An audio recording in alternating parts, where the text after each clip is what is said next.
जय भीम की बड़े ध्यान से सुनिएगा और समझिएगा कि कुल्हाड़ी में लकड़ी का दस्ता ना होता तो पेड़ के कटने का कभी रास्ता ना होता, कि कुल्हाड़ी में लकड़ी का दस्ता ना होता तो पेड़ के कटने का कभी रास्ता ना होता। और इस धरती पे बाबा साहब अम्बेडकर जन्म ना लिए होते, कि इस धरती पे बाबा साहब अम्बेडकर जन्म ना लिए होते तो सदियों से रोता हुआ समाज कभी हंसता ना होता। साथियों, कभी हंसता ना होता। साथियों, डॉक्टर बाबा साहब अम्बेडकर को पढ़ना बहुत जरूरी है, क्योंकि डॉक्टर बाबा साहब अम्बेडकर ने हमारे लिए अपने 4-4 बच्चे कुर्बान किए हैं। हमें पानी पीने का अधिकार भी नहीं था, डॉक्टर बाबा साहब अम्बेडकर ने पानी पीने का अधिकार दिया। जिस तालाब में पशु पानी पीते थे उस तालाब में हम पानी नहीं पी सकते थे। डॉक्टर बाबा साहब अम्बेडकर ने हमें ये सब चीज संघर्ष करके हमें यहाँ तक पहुंचाई। आज जो हम बहुत अच्छी गाड़ी में घूम पाते हैं डॉक्टर बाबा साहब की बदौलत है। बहुत अच्छे मॉलों में हम अगर कपड़ा खरीदते हैं डॉक्टर बाबा साहब अम्बेडकर की बदौलत है। बहुत अच्छे हम स्कूलों में पढ़ते हैं और पढ़ना भी चाहिए, ये सब बाबा साहब की बदौलत है। क्योंकि डॉक्टर बाबा साहब अम्बेडकर को स्कूल के बाहर बैठ के, स्कूल की क्लास के बाहर बैठ के पढ़ाया जाता था, क्योंकि डॉक्टर बाबा साहब अम्बेडकर एक अछूत जाति के थे। तो इसलिए डॉक्टर बाबा साहब अम्बेडकर ने बहुत तमाम संघर्षों के बाद यहाँ तक ये संघर्ष करा है और यहाँ तक के हमें ये अधिकार दिए हैं। तो आप सबको ये समझना पड़ेगा कि डॉक्टर बाबा साहब अम्बेडकर के 4 बच्चों की कुर्बानी जाया नहीं जानी चाहिए। हमें उनके कारवा को आगे बढ़ाना चाहिए।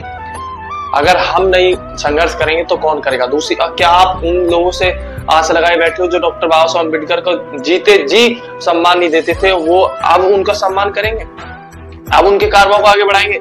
कोई नहीं आएगा आगे बढ़ाने। अगर अपने समाज का कोई भी व्यक्ति अगर आगे निकलता है तो उसको वो दबाने का काम करते हैं। तो आप सभी साथियों से मैं एक बात कहना चाहूंगा, आप अगर बोल नहीं सकते तो लिखिए, अगर लिख नहीं सकते तो चलिए, अगर चल भी नहीं सकते तो जो बहुजन समाज में काम कर रहे हैं लोग, जो संघर्ष कर रहे हैं, उनको आगे बढ़ाने का काम कीजिए।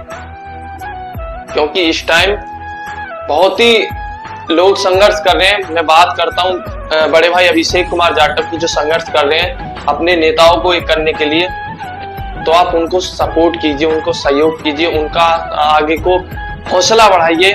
अगर अपने समाज के लोग ही अपने समाज के लोगों की आवाज या फिर आवाज नहीं उठाएंगे या फिर अपने समाज के लोगों को सपोर्ट नहीं करेंगे तो कौन आगे पहुंचेगा? क्या ऐसे डॉक्टर बाबा साहब अम्बेडकर मिशन आगे बढ़ जाएगा? आपको समझना पड़ेगा कि जो भी लोग संघर्ष कर रहे हैं, भाई चंद्रशेखर आजाद संसद में अंदर बहुत ही अच्छी तरीके से दहाड़ते हैं, किसी से नहीं डरते हैं।